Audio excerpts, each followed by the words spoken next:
Well, hey there everyone, and welcome back to the second video of my watercolor collection audit.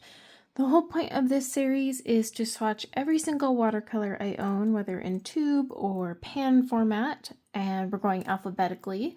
Some are going to be really short. For example, today I have Art Spectrum and then Art Philosophy, and I literally have just these tubes for this brand. I had just started adding them into my larger comparison, so maybe I'll have more tubes down the future. But today we're going to swatch these three, and don't worry, I'm actually filming another video right after this with another brand that's short, so you'll get 2 short videos in 1 week.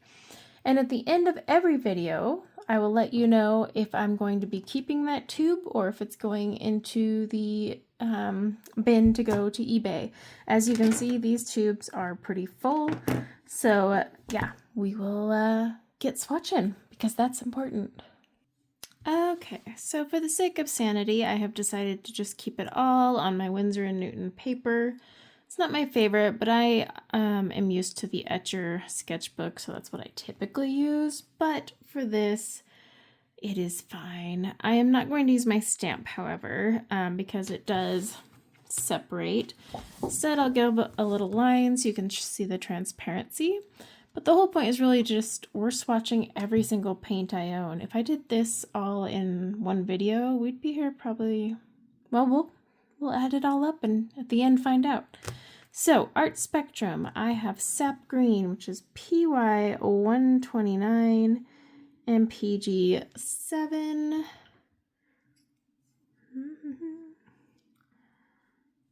I used this in my Ultimate Sap Green comparison. You might remember that. Which brings me to now their Hooker's Green. That was actually a really fun one, comparing all the different Hooker's Green ones.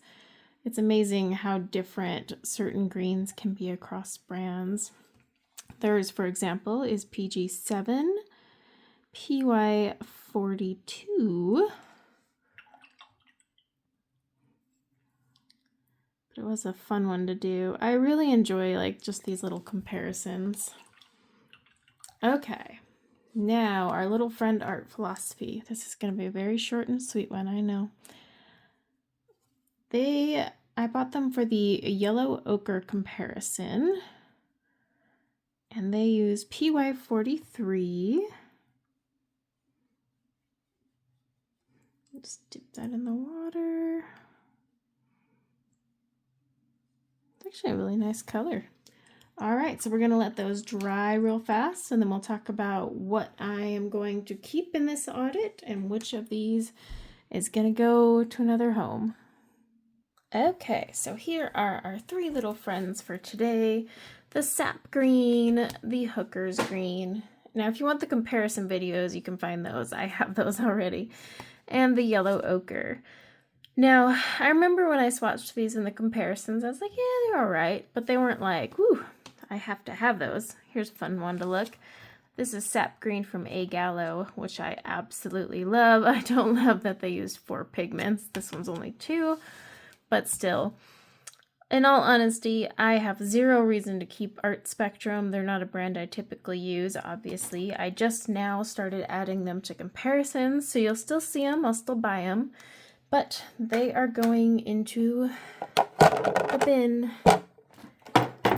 Art Philosophy. They are not technically an artist grade paint.